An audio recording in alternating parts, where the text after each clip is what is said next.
रत जा रिश्ता अलग नहीं थींदा। रत जा सड़ी रिश्ता न पहजन में रहम आहे थोरो तो जड़े ज़ालिम के मौत दी दुश्मन थोरो कुछ धारियों में थोरो दोस्तों में दम आहे बयारत जा सड़ी रिश्ता न पहजन में अॼु छे इंसान वटि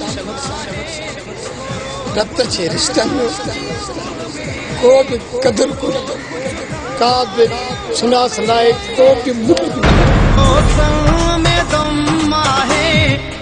न त बराम खान तुंहिंजो मौत बणिजी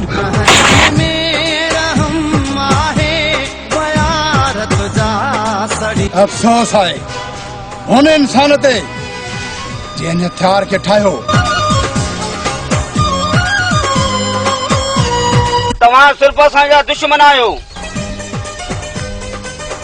सोच ये रत जा रिश्ता कॾहिं बि जुदा न थींदा।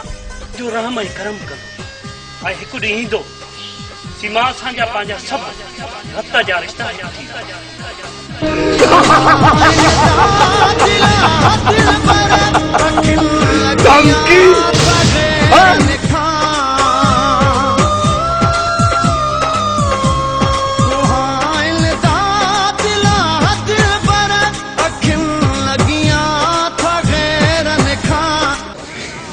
रत जे रिश्तनि खां पोइ हर रिश्ते तो विश्वास खिली वियो आहे। तोखे शाबस आहे, तोखे जस आहे, पर मूंखे मुंहिंजे हाल ते छॾे ॾे। मुंहिंजो जीअण, मुंहिंजो मरण सभु कुझु हिते आहे। शाहजहां जी दबाई कुछ धारियों में थोरो दोस्तों में दम आहे बयारत जा सड़ी रिश्ता न पहजन में रहम आहे बयारत जा सड़ी रिश्ता। मां त हमेशा इहो ई चयो आहे जेके असांजा रत जा रिश्ता आहिनि उहे हमेशा गॾु रहनि।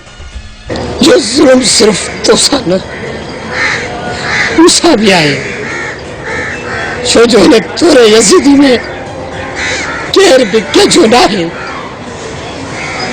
ॿियो त ठहियो सॼी औलाद बि मूंखे पेस्तो ज़लील करे घरां कढियो आहे।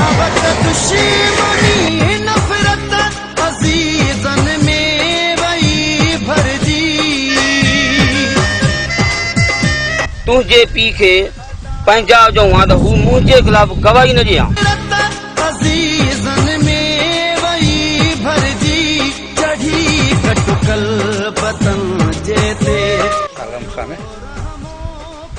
पंहिंजे भाउ खे माफ़ करे छॾंदा। अदा साईं कॾहिं बि रत जा रिश्ता अलग नहीं थींदा।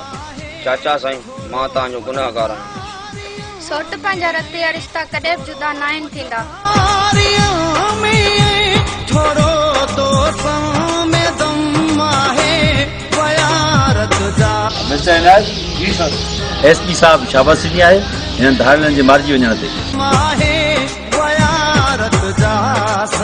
हुननि मूं केर बि ज़िंदा न बचंदो।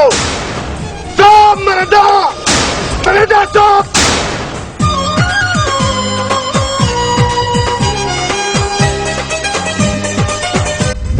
शाहजहां तुंहिंजी मां जी ज़िंदगी बचाई। अरे पहिरियों तोखे मारींदसि पर मुंहिंजे हथां दिलजा कर।